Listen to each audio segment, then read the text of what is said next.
Okay, we're going to start our session. I'd like to turn it over to Julia Coronado. Welcome, everybody. Thank you, and thank you for switching to us from the prior session. And thank you for engaging with us virtually. It's a new, bold new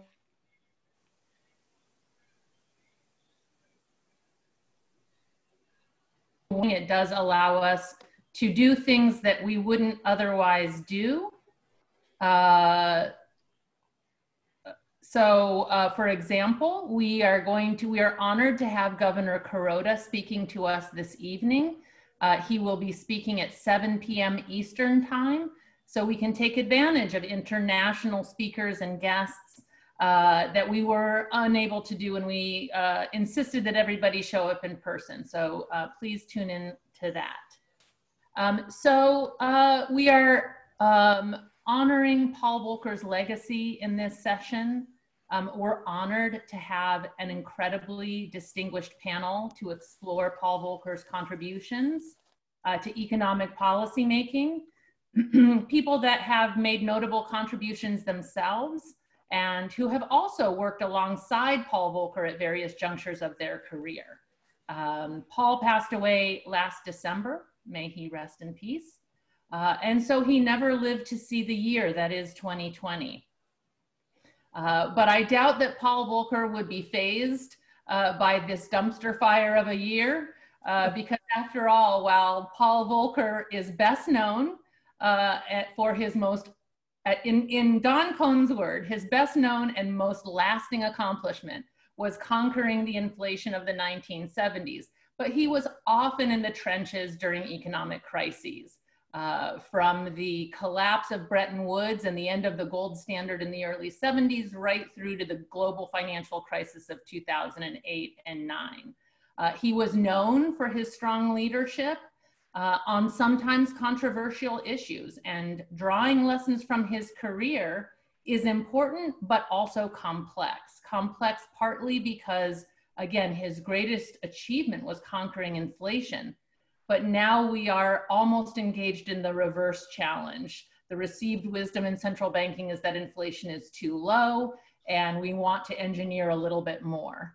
But also some of the controversies of his day also had a human side that's important to take into consideration.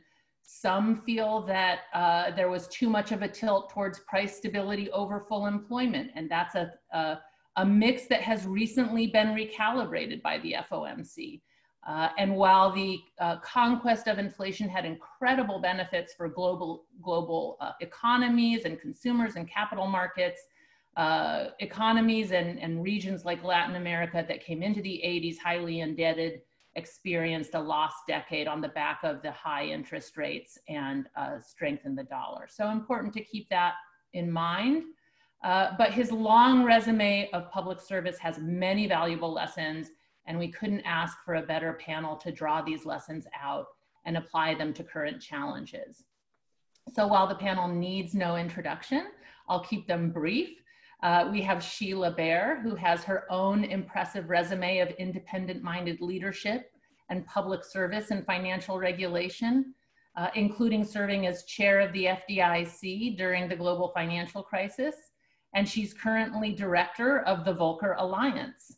We have Don Kohn, who served as vice chair and governor at the Federal Reserve Board, and also served at the Bank of England, also served as director of monetary affairs before serving as a policy maker and official. He was a mentor to me in my career at the Fed and is one of the nicest humans in our profession, I will say. We also have John Taylor, who is one of the preeminent scholars of monetary economics, founder of the Taylor Rule, writer of the Taylor Rule, and professor at Stanford University, and obviously a leading voice for many, many years on issues related to monetary policy. So we agreed in our preparing for this panel, that we would have each speaker give sort of a 5-minute overview of their experiences and views on his legacy. And then we will have some conversation and then open it up to questions from the audience. So get those ready. So without further ado, Sheila, I will hand it over to you. Thank you. Thank you very much for that very nice introduction. And thank you for letting me join this tribute to Paul Volcker, because he was someone who I deeply admired, and to be able to speak to his legacy is a special opportunity. And I think, you know, you would ask us to begin with what we viewed as his legacy. And I think for me, it's really that he was a model public servant. That emanated from his fame in breaking the back of runaway inflation. And he was famous, this tall New Yorker was famous even in my neck of the woods back in Kansas, where he wasn't very popular with the farmers. But for the kind of the traditionalist who like to save money and not borrow, his efforts were welcome and respected. And he got a lot of pushback for that. The politicians called for his ouster. Populists called for his head. I was doing a little research on this because I remember it got quite ugly. The realtors even had a noose-shaped labels printed up for their members that said, "Hang Tall Paul." So he put up with a lot, but he and his board kept the rates high until inflation was broken, and we've had a lot of price stability since then, and we can thank him for that. But his stature and fame in that one instance, and that was just a small part of his career, as you pointed out, but it was so widely known, and I think it really helped serve as a role model and led a lot of people like me and later generations to pursue careers in government service, so particularly in financial regulation and policy, because of the great heroic efforts that he had made. When we saw him, we saw government service as an end to itself, right? It was a way to achieve tremendous public good. It's a job noble and prestigious in its own right, not just a spin through a revolving door before landing a job on Wall Street. He believed in public service as a means to an end and an end in itself. There was no better evidence of Paul's complete devotion to the ideal of public service than that he spent the last years of his life in building the Volcker Alliance, where I've been proud to serve as a founding director. He understood that good policy was dependent on good management, and that good management depended on excellence in education and training of our public servants. That is the Volcker Alliance's credo and mission, and I've been very proud to serve in pursuit of that noble cause. Because we need more Paul Volckers. We need them now more than ever. We need his brand of leadership, particularly now as we confront skyrocketing deficits and ultra-low to negative interest rates for as far as the eye can see. I think we have grown too complacent with the multi-year legacy of price stability that Paul Volcker gave us. You know, Paul, and we will talk about this more later, but I did want to mention in my remarks that he was skeptical of keeping rates low to pursue this 2% inflation target. And my guess is he would not approve of the Fed's recent decision to move to inflation averaging. He felt the 2% target lacked empirical support and implied a false level of precision in the conduct of monetary policy. He also dismissed that it was necessary to avoid deflation. And as he pointed out in his 2018 memoir, Keeping at It, only once in the past century have we had serious deflation. In the 1930s, though we did flirt with it during the Great Financial Crisis. But in both instances, the problem was the collapse of a poorly regulated financial system. As he said in the book, quote, "The real danger comes from encouraging or inadvertently tolerating rising inflation and its close cousin of extreme speculation and risk-taking. In effect, standing by while bubbles and excesses threaten financial markets. Ironically, the easy money striving for that little inflation as a means of forestalling deflation could in the end it's just exactly that about." So I do fear, I'm a traditionalist here, and there will be others with different views, but I do fear that we are playing with fire as easy money reaches unprecedented extremes when at the same time, regulators seem to be losing the will to oversee and regulate the financial system. So this may turn out badly. I hope it doesn't. It's been undertaken with the best of intentions, but if it does turn out badly, we will need public servants with Volcker's courage and determination to make the politically unpopular moves that he undertook to bring prices under control. let's hope that those individuals, whoever they are in power at the time, will rise to the high standard that he set for us all. Thank you. Thank you, Sheila. That's a lot of food for thought there. Don, would you like to go next? Sure. Thank you, Julia. And it is an honor to be part of this panel. Paul Volcker was a mentor, a role model, and a friend. So it's wonderful to be able to celebrate his life.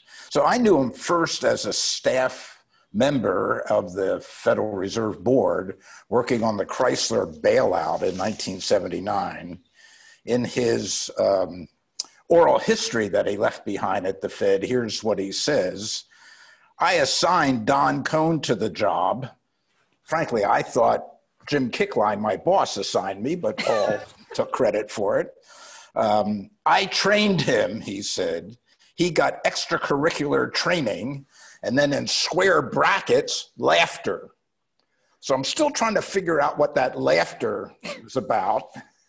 But I do know what the extracurricular training was.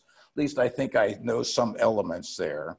So certainly training in embracing a public policy goal, in this case, saving Chrysler in 1979, and pursuing it relentlessly. I got to watch that firsthand. I think another lesson that I saw there was playing the hand that you're dealt to maximum advantage.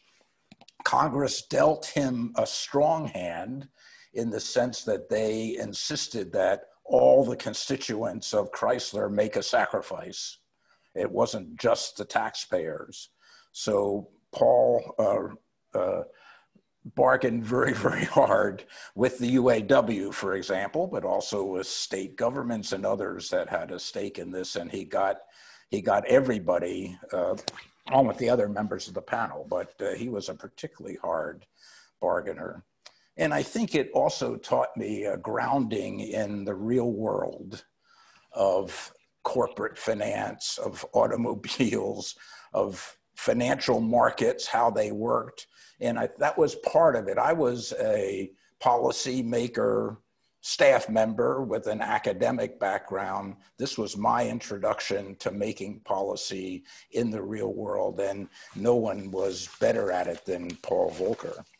Of course, as you said, and I want to spend a few minutes on this, I think his most lasting accomplishment was conquering inflation. I was too junior a staff member to be present at the famous October 6, 1979 Federal Market Committee meeting when the committee shifted from setting an interest rate to setting a money supply target, but I was certainly deeply involved in the aftermath and implementing that. He was determined to reduce inflation, but no one knew how high rates would need to go to accomplish that.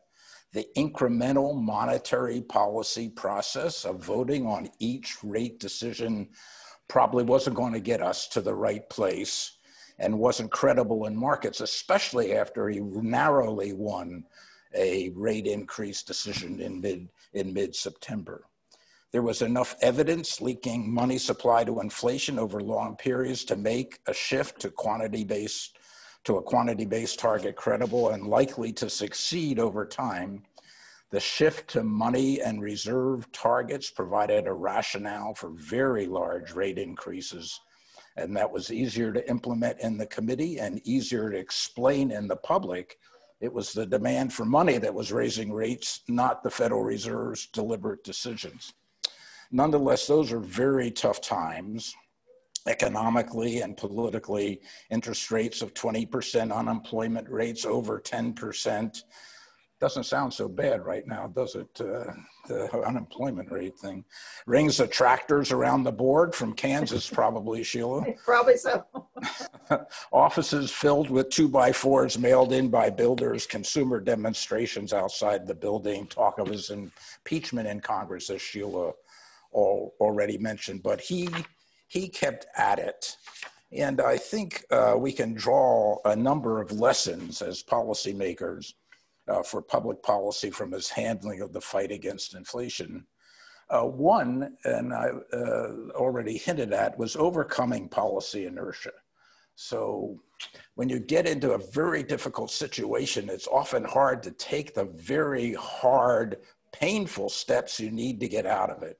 So he came up with this money supply reserve targeting thing in order to overcome the inertia that he could see within the FOMC. And a second point that we see every day is the importance of communicating to the public and the Congress. He was very aware. So he had this money supply inflation connection. That was what he was communicating.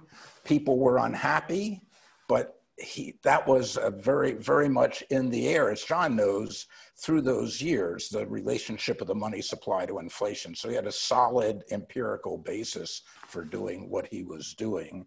And he was very aware of the political context. So I think this was, he understood the problems he was getting into and the importance of bringing the Congress and the politics along, even though we couldn't bring every congressperson along. I think most importantly, a lesson is that once an important public policy goal and a course of action to achieve it are identified, stick to it, recognizing that the short-run costs will be far outweighed by longer-term gains.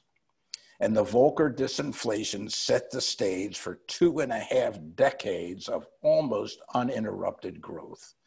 I mean, we had relatively small recessions in 90, 91, right? And then again in 2000, 2001. But that was an amazing, and it was Paul's work cemented by Alan Greenspan, keeping inflation down, that made that possible. But I think a second, maybe less obvious point here is, once the calculus of short-run costs and longer-run gains flip, you can back off. And that's what happened in the fall of 1982, when inflation had conceded considerably and was still on the way down, though it was still pretty high. I looked today, actually getting ready for this, and it was like 4.5%, 5% inflation, PC Corp. Now, but it was coming down. It was high unemployment, and it was coming down. Once that calculus changes, back off. And so in 1982, inflation had receded. It was still on the way down. The high interest rates of previous years were threatening debt sustainability in Latin America, and therefore the viability of several major US banks.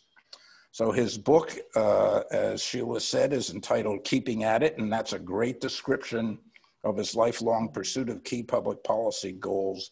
But sometimes, even within that overall arc of keeping at it, the decisions on when to shift away from particular strategies require an even broader perspective, a greater subtlety of thinking and analysis, and confidence in one's own judgment, and the ability to convince others of your judgment of the decisions to undertake those strategies.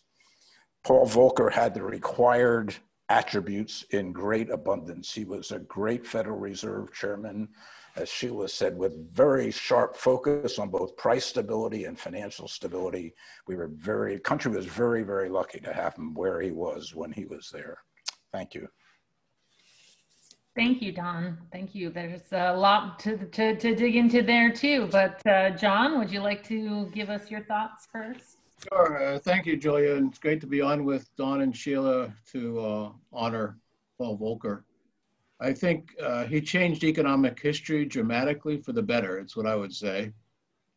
This was only partly when he was Fed chair. That was a big deal, but only partly. In fact, I think his influence on policy went global. It was a global aspect, which we can't forget. Before he was Fed chair, he did many things. He was Undersecretary of the Treasury with the Nixon administration. He advised President Obama after the Fed. Let's not forget how colorful and distinctive he was. He was very tall. He smoked a big cigar.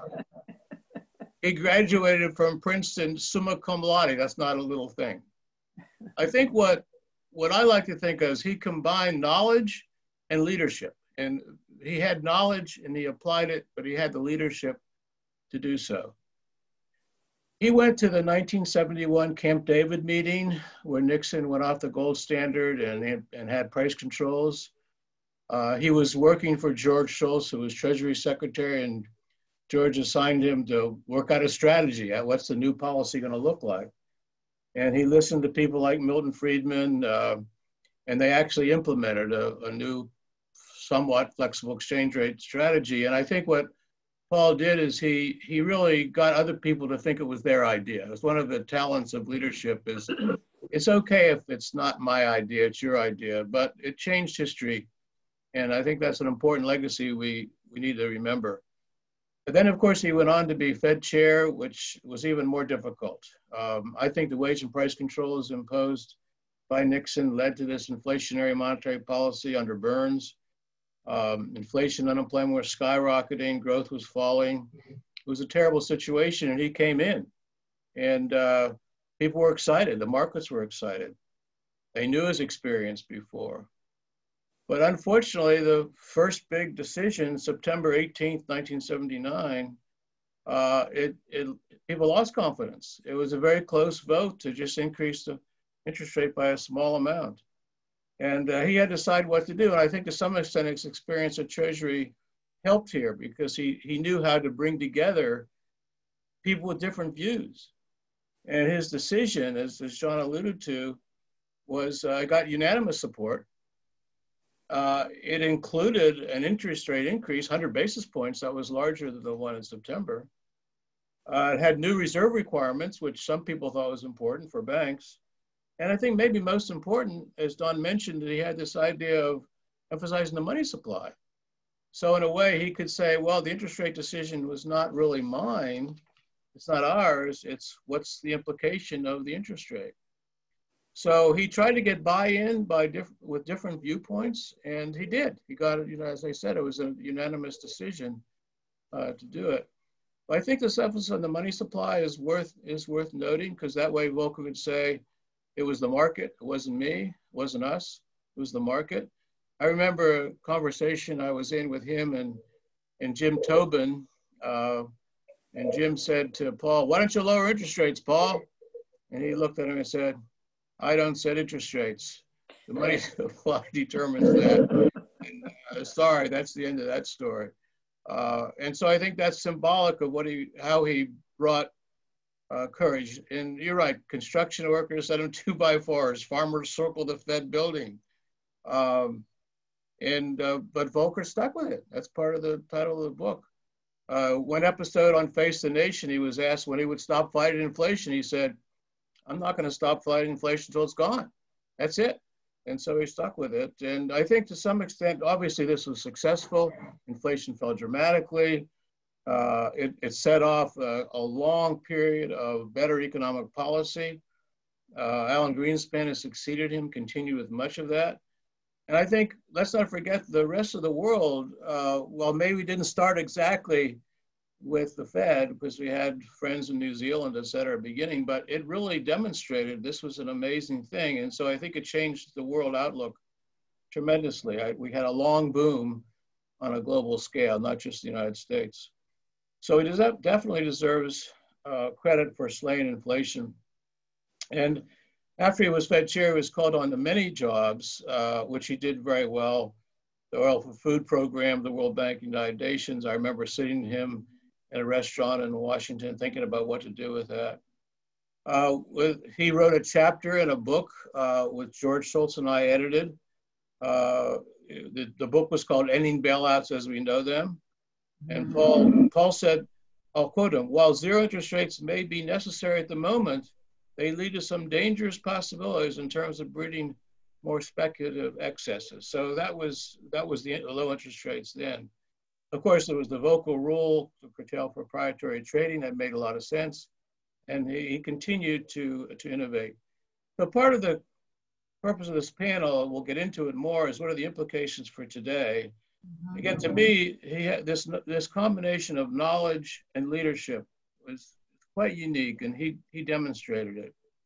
So my thing is, he would be saying, let's not forget about where we're going. Let's not forget about strategy. Let's think about how fiscal policy will get on track eventually, at least, to talk about that. I think the international side is a concern he would be emphasizing. And I think even in the case of fiscal policy, it said, let's think about how this is going to be undone in the future. But all throughout, the legacy, as I see it, is this incredible ability to combine knowledge. And it wasn't just popular. It was sometimes he'd sift through. Like, for example, the cost of disinflation, economists were saying, this is terrible. We can't do this. We're stuck with it. No, he said, there's ways to do it, and he did it. And that's bringing a particular knowledge, but also the leadership to carry it out, to get a consensus, to get a view. It was so important. So it's a terrific legacy. Thank you. Thank you.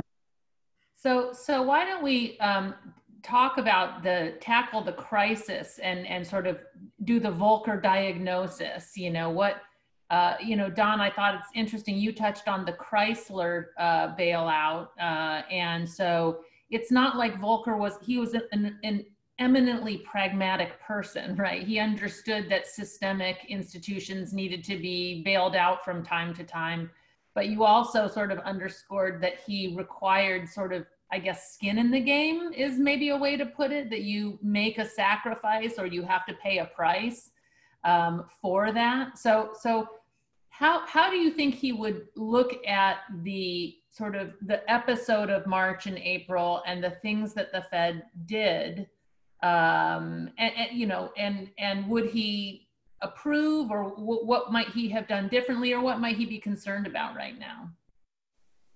So I think he would have been uncomfortable, but he probably, sitting in the same seat, would have done many of the same things. I mean, he was uncomfortable with Bear Stearns. He gave a talk after that. He thought the Fed had gone to the boundaries of its authority and that thing. I think, and here I'll draw a little bit on the experiences I had under him at the Fed, because I dealt with a number of crises with him. The Hunt brothers silver thing, which was about to bring down Bair. The farm credit system was going broke because farmland plunged. Continental Illinois. So there were a number of these crises, so let's think about Continental Illinois. In that case, he was fine with keeping the bank from collapsing and thereby bringing down a lot of smaller banks all over the Midwest. It was a big correspondent. He was very comfortable wiping out the shareholders. He was uncomfortable because the holding company debt holders didn't get wiped out. So I think his basic point was, save the system, punish the sinner. So the Hunt brothers ended up putting all their assets in a trust somewhere in Delaware that the Fed had control over. The farm credit system was reformed with much stronger regulation, but the farm credit system wasn't allowed to collapse. So I think right now he would be saying, why did we have, we had a virus that no one could have anticipated. The problem came from outside the financial system, but there were elements in the financial system which looked like they were going to amplify a very difficult thing. So I'm sure he would be saying to Sheila, we got to get the Volcker Alliance on this. We got to figure out what the problems were that led to the amplification, the extra stress in financial markets, and correct them. So I think he would be very uncomfortable with the Fed having done all this intervention and then nothing changing on the regulation of financial markets. So if the financial markets are going to have a call on Federal Reserve credit, they need to have reform at the same time. That's interesting. You emphasize that an earlier panel with Nellie Lang and Daryl Duffy, both of them talked about the same thing, that the need for diagnosis after this, as to what went wrong, what went right, and what needs to change from here. So that's interesting. Sheila, you have what do you think he would be looking at and telling you to get get on top of. Well, I agree with John. I think he'd be uncomfortable with kind of the massive intervention that's occurred. And, you know, look, it's easy to sit here and question, though I think some public debate around this is good. And there's always a spectrum of options that you can choose. These are not binary choices. And I think this was a problem during the financial crisis too, is that too often, you know, open the spigot, write the big check, got to save the system, where maybe more targeted interventions would have been just as effective. And I think Paul was scrutinizing. He didn't like bailouts. Mm-hmm. He understood. He cared about financial stability as much as he did about price stability, and understood that bailouts could be inherently destabilizing because they can reward bad behavior in many instances. And so particularly, you know, the massive intervention in the corporate debt market, I do think, and I've written on this, there could have been more targeted approaches, maybe more, you know, and the primary issuance to help companies that really needed to access debt markets to continue to fund themselves. I mean, the whole idea of this was to help them as employers, to keep their payrolls, to keep up, you know, operations going. Whereas much more of the emphasis was on the secondary market, which of course helped investors. And fine, we're all happy for our 401ks because there's been knock-on impact with the equity market as well. But I kind of think he would have been more surgical about this, and also more robust in the supervisory approach as well. So there, at the same time, this, you know, we were loosening regulations leading up to this, and there's still been some loosening during it, including of capital regulations, while at the same time allowing banks to continue to pay dividends, which I think is very ill-advised. So I think he would have taken a more robust approach on the supervisory part of this as well. Yeah. So more surgical. That's interesting. He Yes. would have maybe tolerated more of the market volatility before acting, you think? Well, I think he would have done what was needed to do to help those who had not sinned. Right. So I think to the extent, you know, there are a lot of companies going into this that just borrowed too much money. And so too bad for them, except they employed a lot of people. And so providing support to that sector, I think that's where he would have focused, as opposed to kind of a massive backstop of corporate debt markets, which has been a tremendous boon to investors. But is that really what was needed to help the real economy? So I think I don't know how he would have come out, but I think he would have approached this in the way, what do we really need to do? And I think, yeah, I think he would have opted for something a little more surgical. And it sounds like specifically on the corporate credit side, you know, maybe. Well, John can say more than I, but this is unprecedented for the Fed. I mean, you know, and I supported it initially. Yeah, I mean, we've never, the Fed's never bought corporate debt before. They've been confined to treasuries and GSE debt. So this has been amazing. And boy, they went in whole hog. So I do think, number one, I was unprecedented, and two, it could have been a little more thoughtful and surgical. Yes. John, would you like to add to the report card? It's hard to add to these pearls of wisdom. I think one thing that strikes me about the current situation, it's become so partisan and people are yapping at each other. I think maybe Paul would have reduced that a little bit. He had a good sense of what to do, which tended to be apolitical, I thought. I think he probably would have done something close to what was done in March, April. I do think he would have been thinking about different policy going forward, at least putting in place. Remember what I said about zero interest rates. And he was concerned about bailouts. I have another quote. The bailout mentality has been reinforced and become pervasive after unprecedented rescues that have taken place. And that's not about the current event. That's about the event that occurred in the past. So he was concerned about it.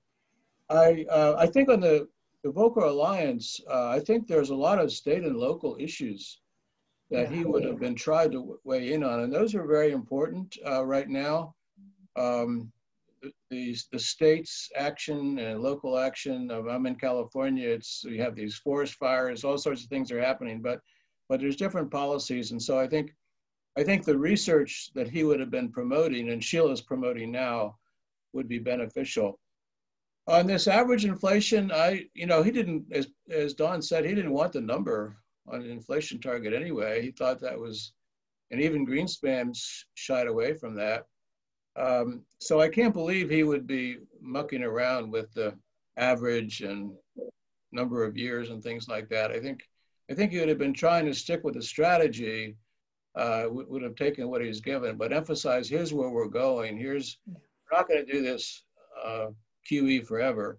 We're going to get back to normal and try to articulate that in an appealing way to people. And again, the international side, his international experience and respect, I think, would have helped a lot, because right now, of course, the ECB is going through their own review. Are they going to do what the Fed did, or are they going to do something else? We don't know. They had a conference this past week, which didn't sound like they're going in that direction. So I think he would have helped that international dialogue as well. I mean, so let's pivot a little bit to the policy review, and, you know, which is a little bit, you know, that's sort of a separate issue from the crisis management, is the diagnosis of what are the underlying macro trends that you need to grapple with. And in his time as Fed chair, it was, you know, inflation that had become embedded in expectations and in behavior and in wage and price setting across the economy. Now it's almost the reverse. We have inflation that's almost insensitive to the labor market. You know, the Phillips curve, the wage Phillips curve is still more alive, but the price Phillips curve is all but, I guess Chair Powell called it, it's not dead, but it's definitely on life support or something along those lines. So, you know, and the question is, okay, so do we holding rates low, you know, it can generate this imprudent risk taking, but it doesn't generate the inflation. It doesn't generate the kind of recovery that you want either. So how do you square the circle? Is raising rates the answer to anything? How would he chime into the review, and what would he be advocating? So you're saying he would sort of view the 2% as a bit arbitrary. Well, my own view is he wouldn't change that, but the average, I think the average and all that he wouldn't get into. One question is, you know, Don mentioned, I mentioned, Sheila mentioned how he focused on money growth. That was part of his strategy, and I wouldn't complain if the Fed started that now. They don't talk about it at all. Money growth is exploding, much like the crisis. So a little bit of attention to that, I think, would be good. We don't know for sure. We never knew. And in fact, even policy rules like the Taylor rule are grounded in some money growth idea. So I'd prefer if there was a little more emphasis on that, and maybe he would have tried to do that. I don't know. Actually, we don't know what he would do. Right. We could use his wisdom now. Yeah.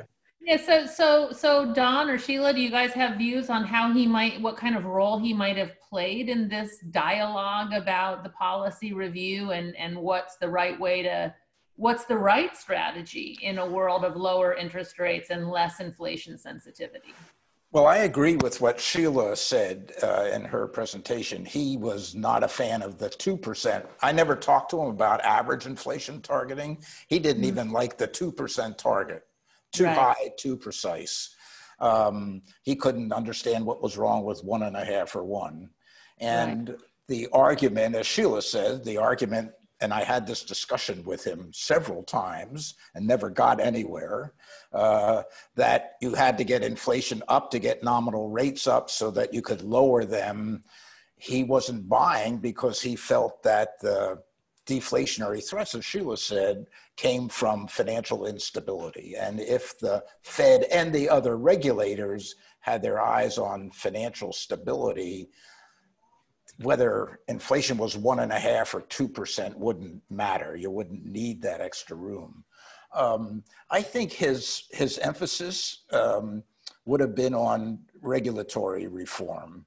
I mean, I don't know that I find it hard to believe that he would advocate raising interest rates with unemployment rates at this level and inflation as low as it has been. So I don't think he would do that. But he would have worried about the financial stability aspects. And the Volcker Alliance had a very thorough and thoughtful proposal for how to clean out what what somebody in a panel I was on earlier today called the spaghetti bowl of regulatory authorities and regulation. That's good.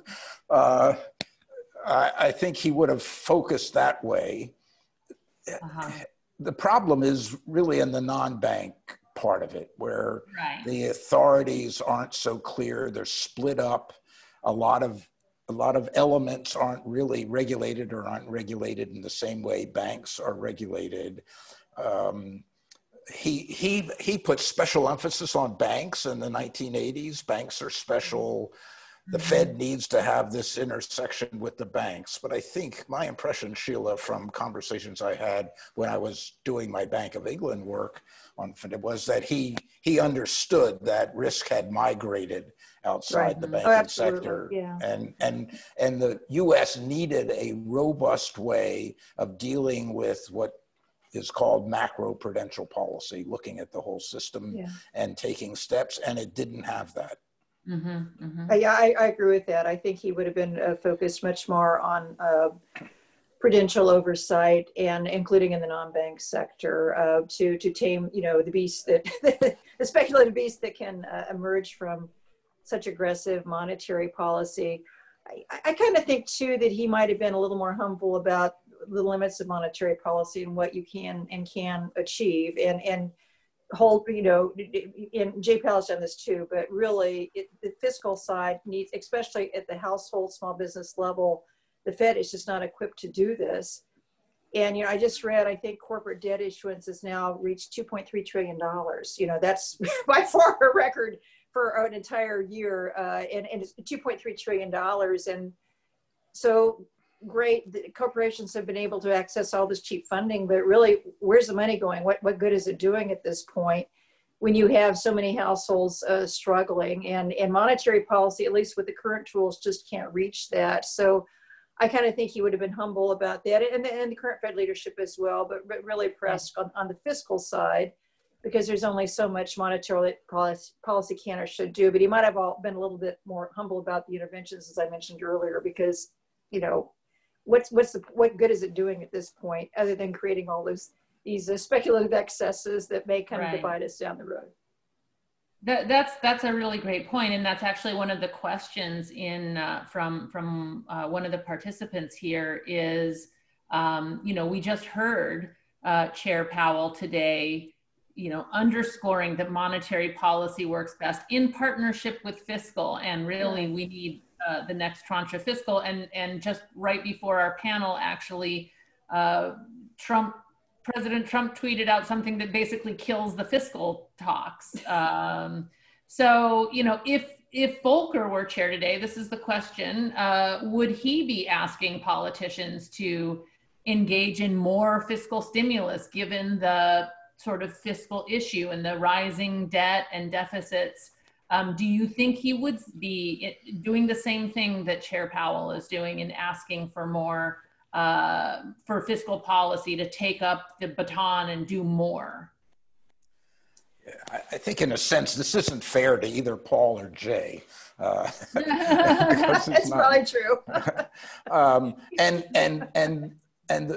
I think the problem is that, an issue is that Paul was very focused on the deficit, and in particular, the twin deficits, the current account and budget deficits. That's true. And I can remember testimony in the early 80s when I was sitting behind him, mid 80s, in which he pointed out what he felt was a risk of crisis because of the current account deficit, which was being pushed by the fiscal deficit.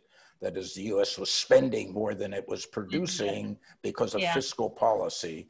And again, I think, if I remember correctly, in 2005, 6, when people were thinking about where's the next crisis coming from, Paul was on the record as predicting a crisis, but it was a dollar crisis. And it was the rising current account deficit. This goes perhaps to John's point about his background in international diplomacy and at the Treasury Department. He was very worried about the rising current account deficit, which has been very high of late, and whether the demand for dollars from overseas would be there to sustain it, and then the contribution of the fiscal deficit to that. So I'm not sure how much he would have been pushing for additional fiscal policy stimulus. He wasn't really confronted as chair. He had the Reagan tax cuts early on, and he spent most of the next 5 years being worried about the twin deficits. No, I think that's fair. He was not comfortable with these deficits, and it would not be comfortable with the current situation, I'm sure. I can only believe he would have supported some fiscal, given the pandemic, that action had to be taken. But the amount, and being smart about it too. Again, these are on the fiscal side. These are not binary choices. You can just throw a bunch of money at programs that may or may not have a benefit, or you can be, smart about the money that you spend. So I think I can only assume he would have supported fiscal stimulus in response, and perhaps is more effective in the service sector, the small businesses, the people losing jobs. I mean, it's just monetary policy cannot address that. I also think too, to the extent he would have, supported some of what's been happening, to John's earlier point, he would have been thinking about an exit strategy too. So in crafting responses, I think he would have been looking at how do we have a trajectory so we get out of this. So I do think maybe that might be a little different from the kind of the mindset we're seeing now, where it just seems like this is going to be our permanent state. Right. Okay. I would say, first of all, it's hard to know, but based on his life experience, all the things he's done that Don and Sheila referred to, I think he'd be reticent to just let the budget go. I think he'd be looking at sensible things to do and looking for ways to how we're going to get out of this eventually. And they could do simulations of next year, the year after, and talk about the impacts of that.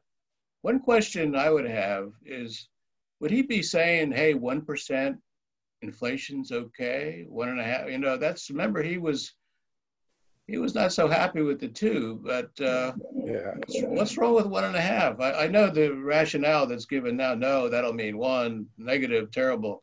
But I just wonder if he would have been trying to articulate that a little bit. We don't know. My guess is he would have been, but I don't know for sure.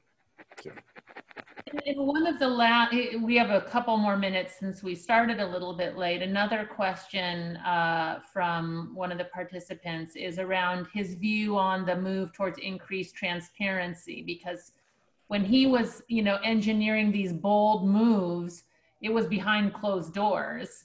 What was his view on sort of the Bernanke-fed, Yellen-fed's move towards ever more, and Powell, ever more transparency? Was he skeptical of that? Did he sort of think that was a positive direction? He was very skeptical. He was not a fan of all this increased transparency by the central bank. And I think his perspective was a political one.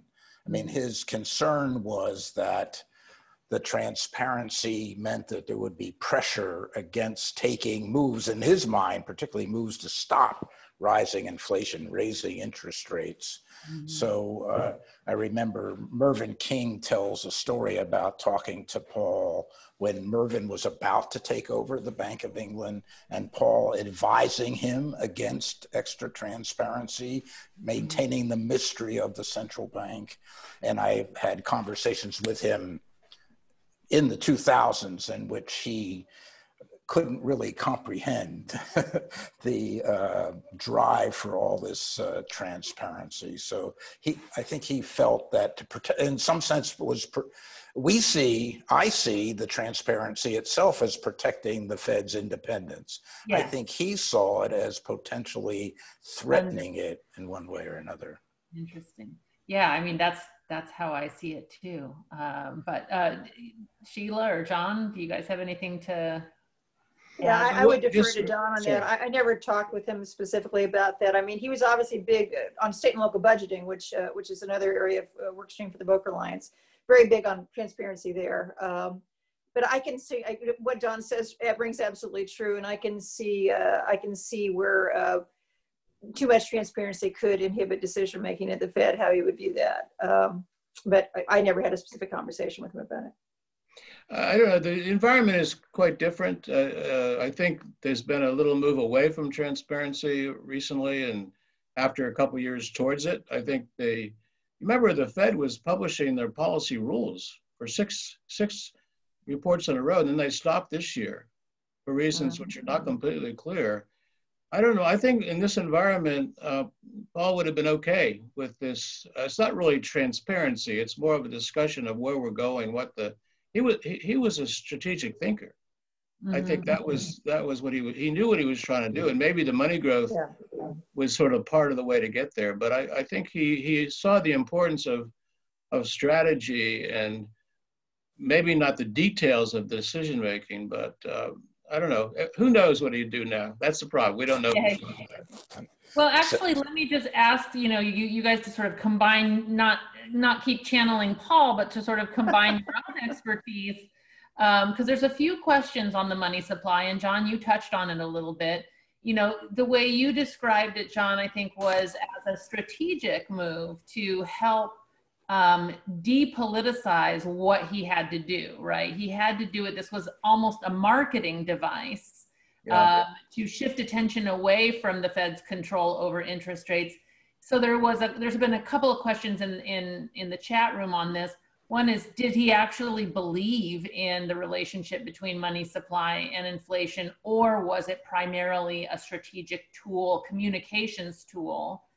And how do you feel? How do each of you feel about the money supply, and is it informative? Is it measured properly? And Don, maybe you can speak to why the Fed sort of did move away from it and back towards interest rates.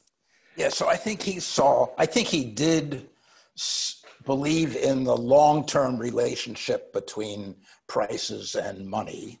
There was enough empirical evidence on that, but I think it was a mixture of that and what I talked about, kind of the strategy. How are we going to get large enough interest rate increases and then decreases in order to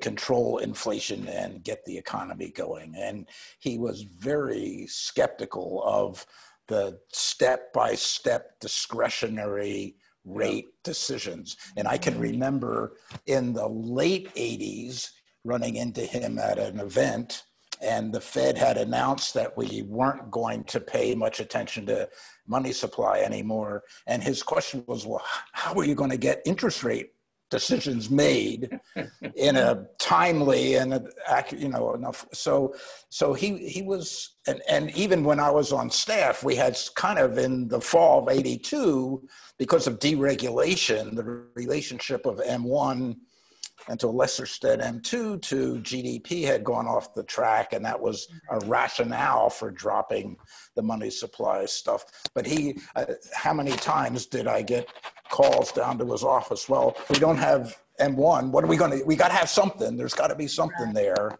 And I think it was as much discipline on the policymakers and rationale, but there was also underlying, I think it wasn't. So it was a little of both, I think.